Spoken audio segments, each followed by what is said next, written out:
പങ്കുവച്ചതിനാണ് മധുരം. അച്ഛാ താ 10 രൂപ, എനിക്ക് താ അച്ഛാ 10 രൂപ. അവൻ്റെ കുഞ്ഞു കൈ നീട്ടി അവൻ വീണ്ടും വീണ്ടും കെഞ്ചി. നന്ദു, നിന്നോടാ ഞാൻ ചോദിച്ചത്, എന്തിനാണ് 10 രൂപ? അയാൾ ഷർട്ട് തിടുക്കത്തിലിടുന്നതിനിടയിൽ ചോദിച്ചു. അത് അത് ഒരു സമ്മാനം വാങ്ങാനാ, അവൻ വിക്കി വിക്കി പറഞ്ഞു. കുട്ടികൾ പൈസ കൊണ്ട് കളിക്കരുത്, മനസ്സിലായോ? കുട്ടി നീട്ടിപ്പിടിച്ച കൈ തട്ടി താഴ്ത്തിക്കൊണ്ട് അയാൾ മുറിയിൽ നിന്നിറങ്ങി. സത്യത്തിൽ അവന് 10 രൂപ കൊടുക്കണമെന്നുണ്ടായിരുന്നു. കാരണം ഇക്കാലത്തിനിടയ്ക്ക് 1 രൂപ പോലും അവൻ ചോദിച്ചിട്ടില്ല. പക്ഷേ ഇന്നത് കൊടുത്താൽ അയാളുടെ ബജറ്റ് താളം തെറ്റും. കൂട്ടുകാർ വൈകിട്ടത്തെ കലാപരിപാടിക്ക് കാത്തിരിപ്പുണ്ടാവും. കൈവശം തൻ്റെ ഷെയറിനുള്ള സംഖ്യ മാത്രമേ ഉള്ളൂ. പിന്നെ എന്തു ചെയ്യും? അവൻ വീണ്ടും വീണ്ടും കൈനീട്ടി മുൻപിൽ നിൽക്കുന്നു. ആ കുഞ്ഞിക്കണ്ണിൽ അച്ഛൻ കൈവിടില്ല എന്ന പ്രതീക്ഷ തിരിച്ചറിഞ്ഞപ്പോൾ എവിടെയോ ആ നൊമ്പരം പൊടിഞ്ഞു വീണു. മോൻ പോയി അച്ഛൻ ഒരു ഗ്ലാസ് വെള്ളം എടുത്തുകൊണ്ട് വന്നേ. അവനെ ഒഴിവാക്കാൻ അയാൾ ശ്രമിക്കുകയായിരുന്നു. കുട്ടി ഉത്സാഹത്തോടെ അടുക്കളയിലേക്ക് ഓടി. അയാൾ ആ തക്കത്തിന് പുറത്തു കടന്നു. പടിയിറങ്ങുമ്പോൾ തിരിഞ്ഞു നോക്കി. അവൻ ഗ്ലാസ്സിൽ വെള്ളവുമായി അയാളെ നോക്കി നിൽക്കുന്നു. അവൻ്റെ കണ്ണിൽ കയ്യിലെ ഗ്ലാസ്സിനോളം കണ്ണുനീർ കണ്ടിട്ടും തിരിച്ചു ചെല്ലാൻ അയാൾക്ക് തോന്നിയില്ല. വെള്ളത്തിൻ്റെ ദാഹം മുന്നോട്ട് ചലിപ്പിക്കുകയായിരുന്നു. കുട്ടി വീണ്ടും വിളിക്കുമെന്ന് കരുതി കാലിന് വേഗം കൂട്ടി. പക്ഷെ മകൻ വിളിച്ചതേയില്ല. കുറച്ചു നേരം നടന്നു പിന്തിരിഞ്ഞു നോക്കിയപ്പോഴും അവൻ കയ്യിൽ വെള്ളവുമായി നിൽക്കുന്നുണ്ടായിരുന്നു. ഉമ്മറക്കോലായിൽ നിറഞ്ഞ കണ്ണുകളുമായി നിൽക്കുന്ന മകൻ്റെ മുഖം അയാളുടെ മനസ്സിൽ കുരുങ്ങിക്കിടന്നു. അയാൾ തൻ്റെ പങ്കുമായി വീട്ടിലേക്ക് മടങ്ങി. വാതിക്കൽ മകൻ്റെ മുഖം പ്രതീക്ഷിച്ചുകൊണ്ടായിരുന്നു ഉമ്മറത്തേക്ക് കയറി ചെന്നത്. നീ എപ്പോൾ വന്നു? വാതിപ്പടിയിൽ ചാരി നിൽക്കുന്ന ഭാര്യയോട് അവൾ ചോദിച്ചു. ശവമടക്ക് കഴിഞ്ഞ് വേഗം എത്തി.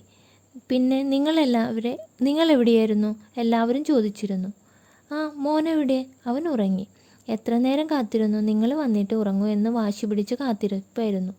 അയാൾ അകത്തു കടന്നു കട്ടിലിനരികിൽ ഇരുന്നു കൊണ്ട് പതുക്കെ മകൻ്റെ മുടിയിൽ തലോടി. ആ തഴുകലിൽ ഒരു കുറ്റബോധമുണ്ടായിരുന്നു. പിന്നെ അവൻ്റെ കുഞ്ഞു വിരലുകൾ കവർന്നു. അപ്പോഴാണ് അവൻ ശ്രദ്ധിച്ചത്.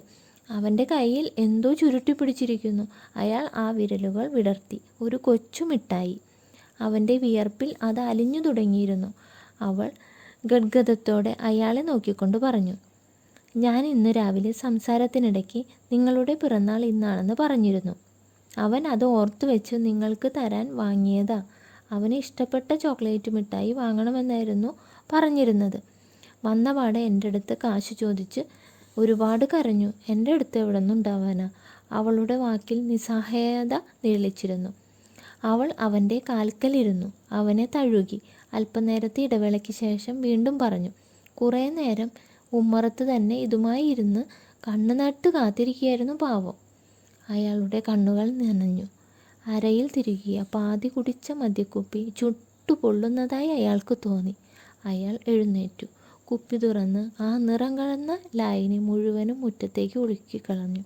അന്ന് വരെ ആഗ്രഹിച്ച ആ കാഴ്ച കണ്ടപ്പോൾ അവൾ ഓടിവന്ന് അയാളെ കെട്ടിപ്പിടിച്ച് മാറത്ത് മുഖമർത്തി തേങ്ങി.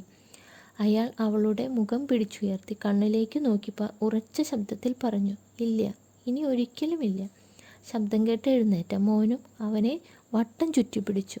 അവൾ കുട്ടിയെ എടുത്ത് തോളത്തിട്ടു. അയാൾ മകൻ്റെ കയ്യിലെ കുഞ്ഞുമിഠായി വീതിച്ചു. ഇരുവരുടെയും വായിൽ വെച്ച് കൊടുത്തു. ഒപ്പം ഒരു പങ്ക് അയാളും കഴിച്ചു. ആ നിമിഷങ്ങളിൽ അയാൾ തിരിച്ചറിയുകയായിരുന്നു, ഉള്ളത് പങ്കുവെക്കുമ്പോൾ നുരഞ്ഞു പൊന്തുന്ന സ്നേഹത്തിൻ്റെ ലഹരിയേക്കാൾ വലുതായി ഈ ലോകത്ത് മറ്റൊന്നുമില്ല.